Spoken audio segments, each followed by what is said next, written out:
Thank you very much. I'm coming to you tonight from the ancestral lands of the Chilhuyuk people, one of the Stalo communities in the Fraser Valley. And it's a real, I think, a wonderful challenge and opportunity as someone who works in the field of education and as a historian to bring some of the tools that I use and that all of us in this conference are using to right some of the wrongs try to right some of the wrongs that have emerged from past efforts by previous generations at writing or not writing and educating or not educating people about our history in ways that today I think we would, that we look at differently.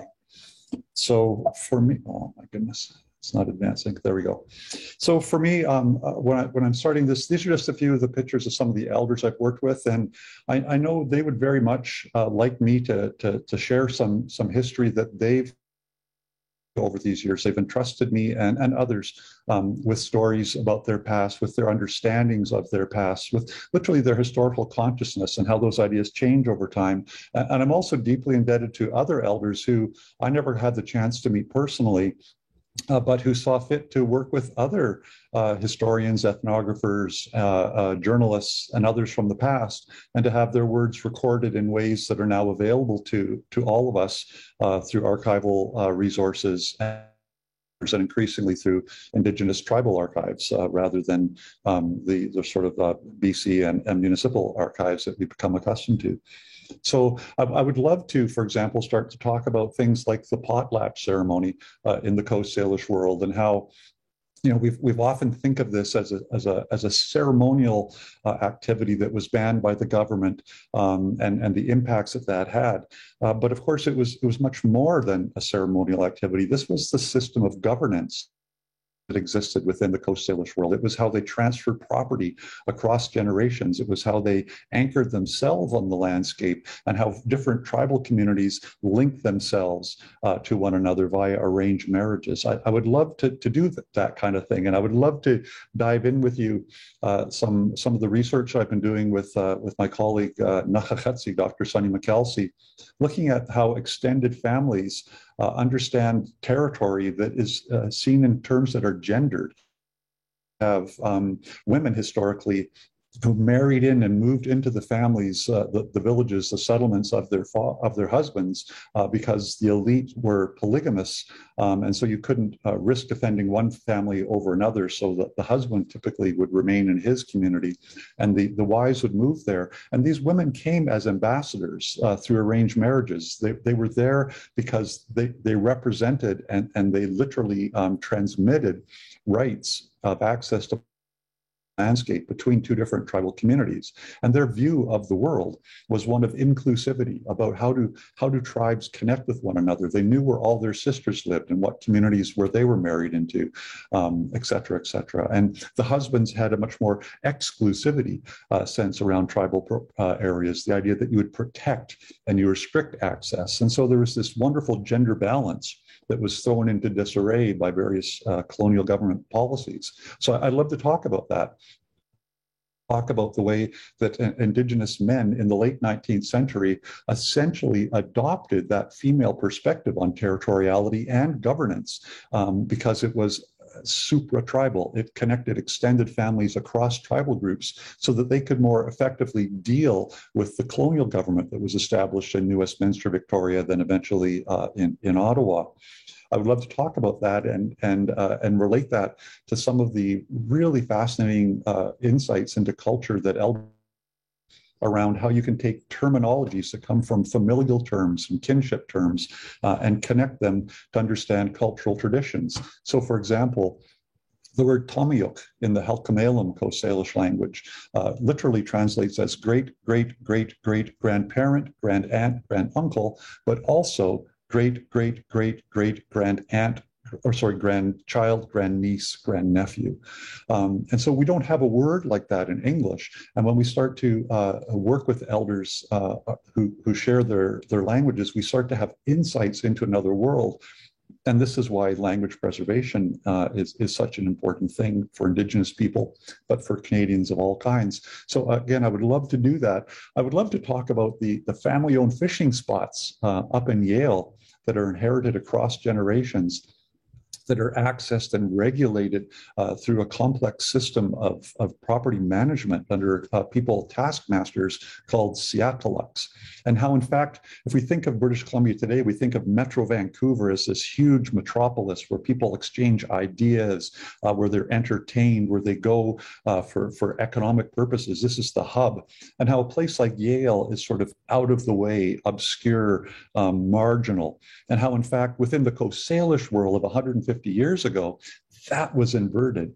It was the Fraser Canyon at Yale, the 5-mile fishery, that was the economic, social, political, and cultural hub of the Coast Salish world, whereas places like Vancouver were marginal in the sense that they weren't as densely populated, and they weren't places that as many people would travel to for the purposes of arranging marriages and exchanging information and transmitting new technologies and properties. So I would love to do all that and talk about the way that Christianity has this complicated history with Indigenous people in British Columbia. Missionaries were allies, missionaries were meddlers, were monsters in some contexts. And Indigenous people navigated that through a series of complicated ways that cut across class and tribal communities, and that were also linked to the emergence of powerful prophet movements in the Coast Salish world in between the 1830s and the 1890s. I'd love to do all of that. It would just be so fascinating. But honestly, those elders that I spoke with early on, it sort of gave me a bit of a mandate that before I can do that with communities, I have to work really carefully to make sure there's a broader goal that is being achieved, that this isn't simply a conversation about history for the sake of history in and of itself, that this purpose is directed in some way. And for the past quite a few years now, reconciliation has been the goal that I'm directing that type of research towards. So perhaps I'll have another opportunity to come back and talk about some of those other issues, those other topics that I just mentioned. But tonight, I want to talk about how history can be directed intentionally in ways that are designed to promote reconciliation so that we can then go back and engage those other stories in ways that are purposeful.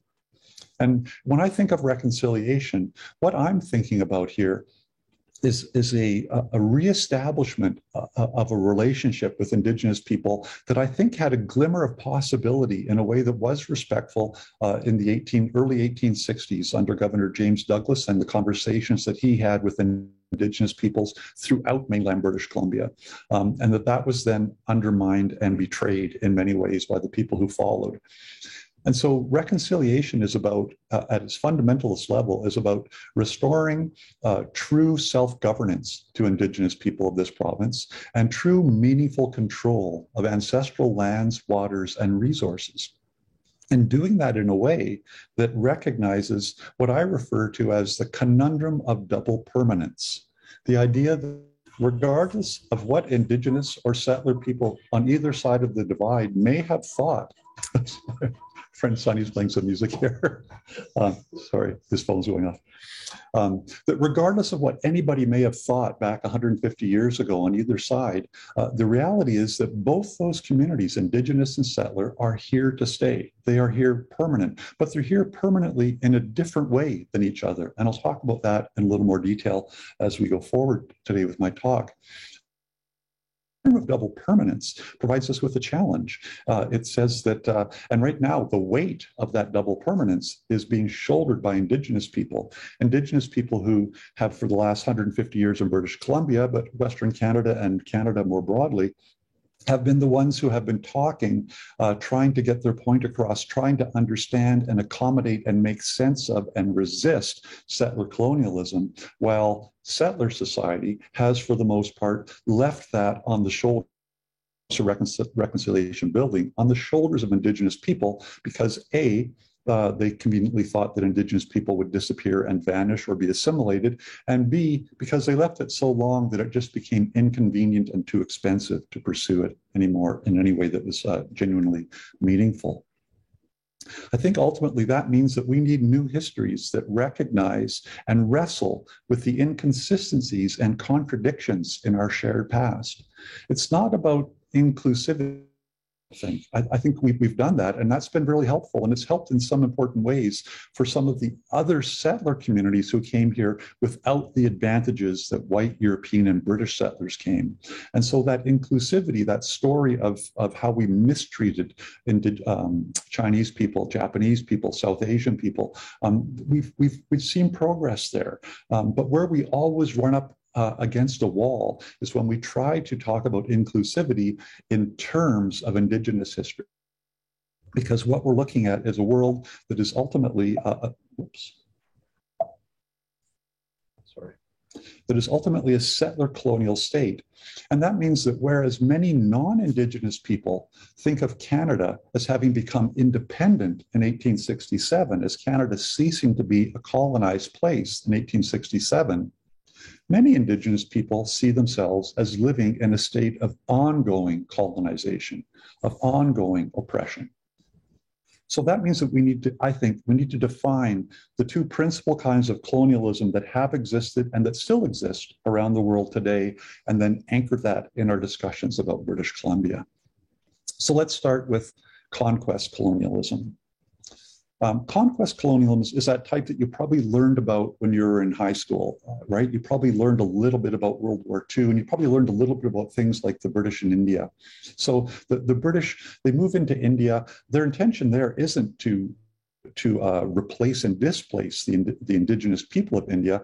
Rather, it's to use active military coercion and violence to control the population, to govern that population from afar, from the metropole way back in London, to retool the Indian economy so it would serve the interests of colonists back in the colonial homeland, that is to say, to transform India's economy into a cotton production economy, and then to control indigenous labor so that they would work in the cotton fields and the harvesting and processing of that cotton to send it back to, not the processing, sorry, the harvesting of that cotton to send it back to England, where it would then be used in the textile industry to benefit primarily the British people, the British population. And we see that with the Japanese in Korea. We see that with the Belgians in the Congo. We see that with Hitler in France and Poland. So this is a form of colonialism that has existed and has come to various sort of formal ends and at various times that we could point to. And this is one type of colonialism, but it isn't the type that exists in Canada today. That is settler colonialism. And I think the more we can all develop a shared vocabulary so that when people talk about settler colonialism or whiteness or white fragility, those sorts of things, the more we have a shared sense of what that means and a shared sense of the history behind those terms and what they mean within our communities, the more likely we are forward with genuine reconciliation building. So settler colonialism is that displacement and replacement of Indigenous people on the land. Settler colonists do not want Indigenous people to be there. They do not want to work out relationships with them in a meaningful sense. They want to displace them from the land. Early settlers see value in Indigenous land and resources, not in Indigenous labor, as was the case in places like India. It's a structure. It's of control. It was not just an event that took place in the past. It has a beginning and an end date, because for Indigenous people, that structure of colonialism continues to exist. It's ongoing in the present. Importantly, it's sustained discursively through stories. We have a series of narratives that we tell ourselves that justify and rationalize who we are. Those aren't necessarily bad stories, but they're often incomplete stories. But in some cases, they're genuinely false narratives or missing narratives that tell the story of colonial imposition and dispossession of lands. And its privileges, those who benefit from settler colonialism, people like myself of European British ancestry, those privileges are designed to be invisible to all of us who benefit from them. And that makes them very difficult to see and critique. Settler colonialism is characterized by state-sponsored efforts to displace Indigenous peoples from their land and resources. And if you're thinking of examples that you might want to talk to your friends about or to use in your K to 12 school system or in developing and designing new exhibits and for museums, we can think in Western Canada of the clearing of the plains. We can think of the pass system that was passed and used in the prairies for so long, even after the Attorney General's office had said that it was actually illegal. We can think of the outlawing of the Indigenous commercial fishery on the Fraser River and throughout the rest of British Columbia in the early 1880s, and how that was what is known as the food fishery, which prevented Indigenous people from having any access to the salmon for purposes other than ceremonial or personal consumption. We can think of that banning of the potlatch and the winter dance, the system of governance and their spirituality. Likewise, on the prairies, the banning of the Sundance. We can think of the establishment of residential schools, which has been getting a lot of attention lately, and rightly so. But we need to always remember to frame these as institutions that were designed to transform people who have Aboriginal rights into just another racialized minority with individual rights. Now, a key aspect of settler colonialism is white privilege. And this I know sometimes people get defensive when they hear this term and white privilege, but I think we need to confront it straight on. And it's important, therefore, to know that whiteness is not about being white that's a problem. It's whiteness that causes problems.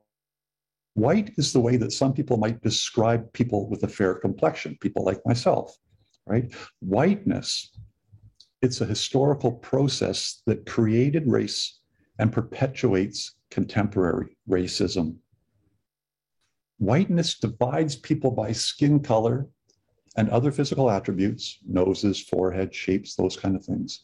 And then once it does that, it ascribes characteristics and values accordingly.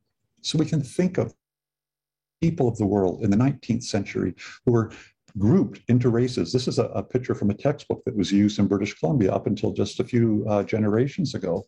And what you see in the center, of course, is Europeans at the center of the world, center of the sort of the universe from a European perspective, and all the other races of the world organized around the periphery. What are those characteristics and attributes that are ascribed to people through whiteness? Well, they're so powerful that they sometimes actually get to a point where they're internalized by the people who have them projected onto them. These are the stereotypes that people will often see and internalize themselves. So we see Indigenous people, African American people, people who are of Asian ancestry, sometimes internalizing those very problematic stereotypes because they've been so long exposed to them. Structures of whiteness ascribe very positive characteristics to people of British and European ancestry. What are they? Well, they're civilized, they're rational, they're cerebral, they're industrious, and of course, they're innovative. That's what whiteness does. Whiteness ascribes less positive characteristics to people of Asian ancestry. They're meek, they're inscrutable, they're obedient, they're devious. And then it ascribes still less positive characteristics to people who have African ancestry. They're athletic and physical. They're aggressive. They're emotional. They're lazy. Now, these structures of whiteness have largely ascribed to Indigenous people the characteristics of tragic nobility, cultural simplicity, spirituality, and laziness. And all of these reinforce perceptions of Indigenous people as as anti-innovative, and as being somehow locked in the past, incompatible with modern society. Think of the trope of the vanishing Indian, the idea that Indigenous people were destined to disappear, that the fact that they had less resistance to European, Asian, and African diseases that had been swirling in those continents and being exchanged between those continents for literally thousands of years, the fact that they did not have those acquired immunities meant that they were vanishing, and therefore perhaps it was God's will. But there was certainly nothing that Europeans should feel guilty about. It was simply a fact of nature or a decision from God. Then we have the ecological Indian, the idea that indigenous peoples are inherently environmentalist, and therefore we don't need to consult with them or work with them around economic development and things, that rather that's incompatible with their mindset. And so indigenous marginalized through this supposedly positive stereotype of the ecological Indian. We have the stereotype, the trope of the lazy Indian, which John Lutz has written an entire book that deals with this complicated idea, and how, in fact, indigenous people were anything but lazy in the early colonial years of British Columbia before they were marginalized and pushed out of the workforce. The stereotype and the trope of the drunken Indian, and a lot of people to this day will still say things. Indigenous people have a genetic predisposition to alcoholism and other things. And then, of course, there's the idea of the white man's burden, that in fact it's the European, the British person, the Canadian, the American, that it's an onerous burden that we have to lift up these people who are being colonized, whether it's around the world through conquest and extraction colonialism, or whether it's right here in our own homes, in our own country here in Canada. This whole system, of course, was being informed by what I refer to as sort of an informal Canadian Jim Crow system. There were parks in Canada where Indigenous people were not allowed to go to socialize. My own hometown of Powell River, which has the oldest continuously operating theater in Western Canada, the Patricia Theater, up until the 1950s, Indigenous people were only allowed to sit in the and I believe similar things were the case with the theater in Chilliwack in the Fraser Valley here as well. I know Indigenous people still living today who say that right up until the 1970s, the only restaurants they were permitted to go into were Chinese restaurants. They were not permitted to go into the other mainstream restaurants within the communities of the Fraser Valley and Lower Mainland. So this is whiteness. And whiteness is built upon a host of privileges, right? And by privileges, what I'm talking about are unearned benefits. Benefits that are carried by people with light skin, unearned benefits. Now, if you can't see these privileges, or if you don't recognize them in yourself, don't despair, because they're designed to be invisible to those who benefit from them. They're designed to be invisible to you if you benefit from them. And in fact, it's the invisibility of white privilege that makes them so insidiously powerful. And now that invisibility of that privilege creates a false sense among those of us who have white privilege that we don't have any privilege at all, right? It makes us think that the world treats everyone equitably, regardless of their skin color. It makes us think that whatever advantage we might have, we have earned through hard work. And whatever disadvantages others might be suffering is because they have not worked hard enough. This is not to deny that many white people have worked incredibly hard to overcome adversity and to achieve what they have achieved. We can see examples of that all through British Columbia, all through Canada, all through the world. We know that's the case. So I'm not denying that. None of us are denying that when we talk about this history. Rather, that unlike class privilege, which is typically quite easy to see, white privilege is invisible. It's easy to see that children of millionaires today have privilege, even if those people sometimes can't see it themselves. And they have that privilege whether they work hard or not, whether they're industrious or lazy. It's much harder for us to appreciate that those who are born with light skin have special unearned privileges as well. And because these privileges are designed to be invisible, having someone point them out to us can be disconcerting, and it can make us feel defensive. It can make us feel as if someone is challenging and the honesty of our hard work, or our parents' or our grandparents' hard work. And so we have to guard against letting ourselves have the comfort of painting ourselves as victims when we discuss this subject. Now, what's the best way to identify our privileges? I've thought about this long and hard. I've read a lot about this. And what if I told you that the best way to identify your privilege is to think about the things that you don't worry about? What are the things that you do not worry about. So if you've never worried that the security guard at the store is following you up and down the aisles, well, you might have white privilege. If you've never worried that when you call 911, the police might treat you with less urgency because of your last name or because of your street address.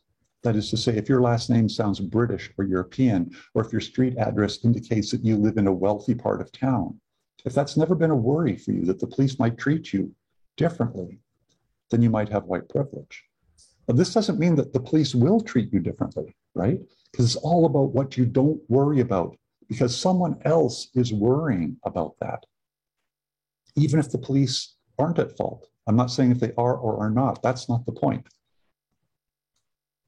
So if you've never worried that if you dress down, you wear a hoodie, you wear tattered jeans, and then walk around downtown, and while doing that, someone might think that you're a criminal or a bad person, well, you've probably got white privilege. If you've never worried that you might be treated poorly by police during a random check on the highway for speeding or for just any purpose, any reason whatsoever, well, you might have white privilege. And the privilege, therefore, is one of those things that proves the academic truism that we've all heard before, right? That meaning precedes experience, right? If you want to be a historian, you have to get your head around the idea that meaning precedes experience. Let me give you a little example of what I mean by that by drawing on some very, very recent history, the history of last fall when I was teaching a course in the evening on campus. So imagine that I, a middle-aged white man, walks across campus parking lot at night after I teach my class. I leave my class, I walk out the door, I walk across the parking lot in my car, and I drive home. Nothing happens to me. What experience do I have? I have the experience of not having anything happen to me. It's been an absolutely event-free experience. But imagine now that there's a young white female student in my class, and just 2 or 3 minutes after I've walked across that parking lot, she follows me out there. She's walking to her car. She has her keys stuck between the knuckles of her fingers across the parking lot. She gets to her car, gets in her car, and drives home. Nothing happens to her. Have we had the exact same experience? Yes, we have.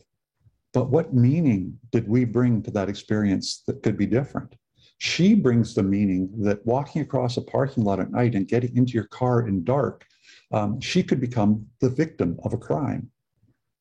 If she's worried about being the victim of crime, does it mean that she's less likely to take a class at night? Mean that she's less likely to talk to other students, male students, because she thinks they might be the ones who would cause that crime? Like, what are the things that go through her mind that bring a different type of meaning to that experience? And then consider again that a young Indigenous man is in my class, and he walks across that campus parking lot at night. He steps in the exact same footprints that myself and the young female student have already walked through. He walks to his car, he gets into his car, he drives home, and nothing happens to him. What meaning does he bring to that experience? Well, he brings the meaning that perhaps he was worried that he would be accused of being there to commit a crime. Does that mean he's less likely to take an evening class? Is it a surprise then that most of the students who take my class, if it's an evening class, end up being white male students? And then what other things, because of the meaning we bring to experiences, are certain people not being able to take full in this province? And this is just a little tiny, minuscule example of 3 different people walking across a parking lot with nothing happening to them. But they bring different meaning to those experiences, and that meaning could shape the way that they interact with an institution like the university and the courses that they take. Now, outside of and pounding on the door of white privilege is the logic of settler mobility in Canada. Settler mobility in Canada, constitutionally, with our new Charter of Rights and Freedoms, we have the right to move, to pursue opportunities in Canada. That's how it's phrased. We have a right to move from one place to another place in pursuit of opportunities. We also have the right to leave one place and go to another place if the opportunities in that first place have dried up. Think of people leaving Newfoundland after the cod fishery collapsed. Think of farmers leaving the prairies after the price of grain commodities collapsed. Think of what happens in a small town like Ocean Falls in British Columbia when the mill closes down. So we have people who can move and they can leave. They can move into a place and they can leave.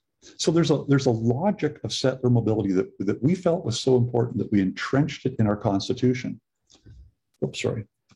But for Indigenous people, consider that same logic. They also have the right to move. But if all of the Stalo people, for example, in the area where I'm working, the Stalo people were to suddenly move to Manitoba because the Fraser Valley had become too polluted or too overcrowded or unusable in some way, could they still be Stalo in Manitoba? Well, sure, an individual Stalo person could move and become a doctor in Toronto, or a person working on the oil rigs in northern Alberta. There's nothing wrong with that. That's simple. They can accommodate that within their families. But when entire Indigenous communities are disconnected from their land and resources, it does cause them a great deal of crisis. And they can become disconnected not only because they've been forced to move away, as has happened to some places in Canada, but also because those lands and resources that have attracted people to their territory have become compromised, have become destroyed in various ways. So the logic of settler mobility is something that we need to look at deeply, I think, as we do our historical work. And related to that is the logic of settler democracy. Democracy in Canada is the idea that people living within a jurisdiction have a right to self-determination. And in British Columbia, we determined way back in the 1860s that Indigenous people should not be counted in that democracy. Why? Because they were the majority. We didn't want them to have a voice. And so we literally banned them from participating in that. After the Canadian Pacific Railroad, we banned Chinese people from having the ability to vote in British Columbia. And then we don't restore democracy until it serves the purpose of the white settler Canadians. We give them the right to vote at a point when their proportion of the population is so small that it can no longer make a sizable impression upon the democratic process. So democracy has been used against Indigenous people as a tool for settler colonialism. And those logics of settler mobility and democracy together both confound Indigenous understandings of the link between ancestral place and identity. Think of the ideas of American manifest destiny, right? That white people move in successive waves across the American frontier on a God-given journey to take this continent and make it their own. And in Canada, we have something similar, slightly more muted, but the idea of Canadian dominion from sea to sea to sea, right? A dominion that had created citizens for settlers, but wards for Indigenous people. Seen from this perspective, settlers are regarded as transcending, dominating, and controlling nature in British Columbia, whereas Indigenous people are regarded as simply being a part of nature, even to the point where they are seen as being prisoners of nature historically.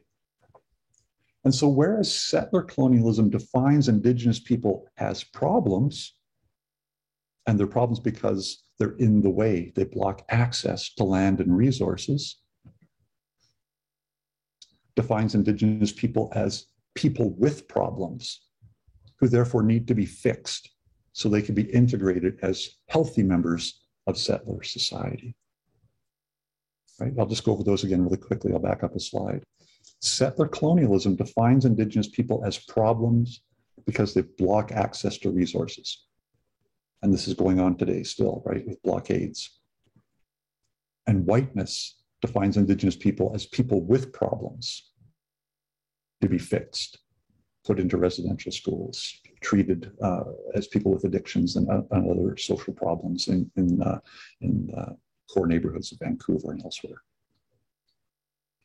Thus, and here I'm wrapping up now. Thus, as settlers, we have been building equity in the land in British Columbia for the past 150 years, while Indigenous people have been fighting to simply protect their ancestors. We have been celebrating democracy, while Indigenous people have been struggling just to be heard.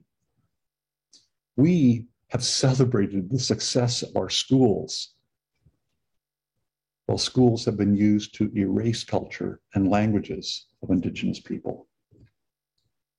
We pursue mobility.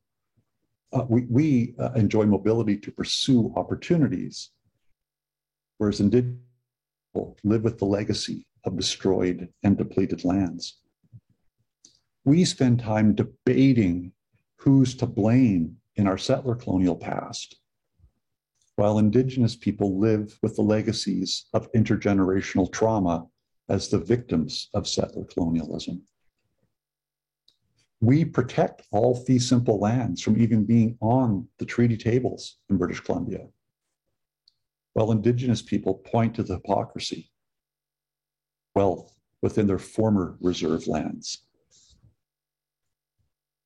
We celebrate supernatural British Columbia, while they live with the consequences of the destruction of their transformer sites. They're genuinely supernatural British Columbia. And we profit from the exploitation and the depletion of resources from the gold rush right through to the present, while Indigenous are simply struggling to be recognized as Huelmuk, as people of life living within their ancestral territories. And thus the big challenge facing settler Canadians today is to find ways to transcend that settler colonialism and create a respectful partnership with Indigenous people. We need to recognize and give up our unearned white privileges. We need to disentangle ourselves from the nightmarish gaze of whiteness. We need to recognize the harms that have been caused Indigenous people, ways the logic of mobility and democracy have been deployed. And we can't merely focus on the advantages that those have provided to white settlers. Then I think we can start to have genuine reconciliation, because at that point, we will have decolonized our society and be on the road to building genuine reconciliation. So find a way to see ourselves and history from another perspective. That's what I'm asking us to do. Be deeply empathetic, to support Indigenous people in their struggle to reassert and reassume self-governance and meaningful control over their land and resources. Thank you very much.